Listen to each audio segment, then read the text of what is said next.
Majority of the work that we do is all based on volunteers. It is a volunteer base off of the heart of people like you and I who just want to make a difference. People who just want to say, I'm going to give a little of myself because I know that little bit is going to go a long way. And again, it's building that bridge to reach out and to impact the valley. The collaborators that have come and joined forces with us have been partners in programs that have been able to volunteer their services, such as food stamps program, or what's the medical program? Centro Médico. Centro Médico comes for Christmas and they give flu shots or they give wellness checks and things of that sort. So Bridges of Hope began with very small, humble beginnings of just pulling money out of our own pocket to say, we have X number of children that don't have toys for Christmas. And so we put our monies together and we said, okay, well, we can buy this many toys. We know the children that are in need. Let's bring them in. And Thanksgiving, because we've been partners with Morongo Casino for so long, they've donated turkeys every year faithfully, and we've been able to go out and put together with the turkey all the trimmings. And at one point, we just went to some of the trailer parks and to some of the communities that we knew. We opened up the trunk and we said, okay, we have gift baskets for you families. And they were grateful. It is a wonderful experience to be able to see when people truly are in need. However, we always do see those few that are trying to make the most out of the situation and people that want to double dip or they want to be unrealistic about what their situation is so that they can get more and be a little greedy. And we've done a really good job in being able to tailor that down to a small amount.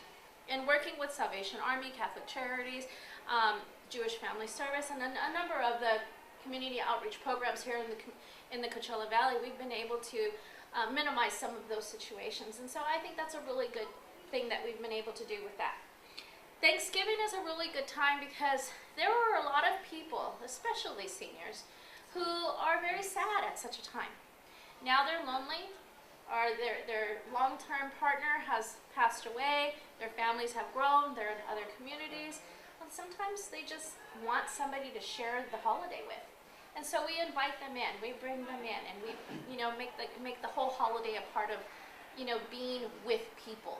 And I remember when we were working with Salvation Army, we came to find out that there are a lot of seniors that really, they're eating cat food because they just can't afford to have a menu every evening.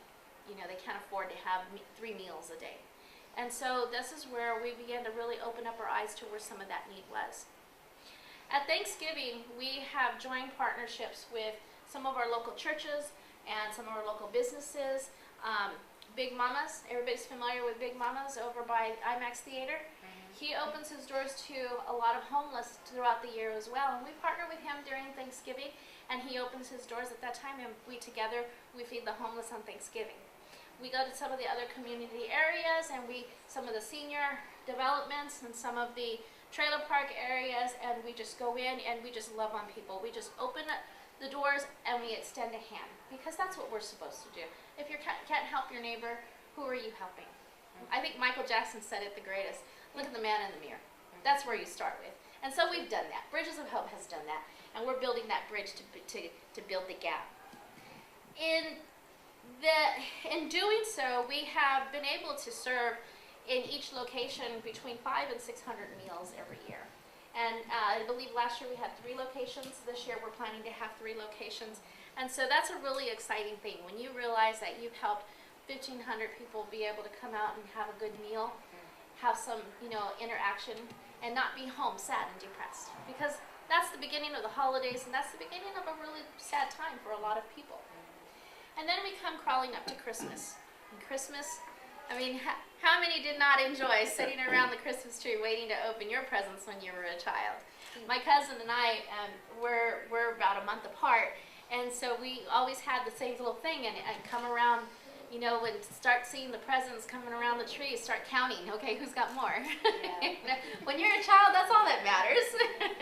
And then, if you get a little time to start peeking into that little present and see what it might be, save the tape, be able to tape it back up.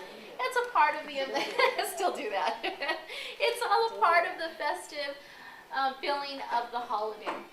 Although we do try to teach our children today that it's not all just about gifts. It's not all just about receiving, but it's also about giving.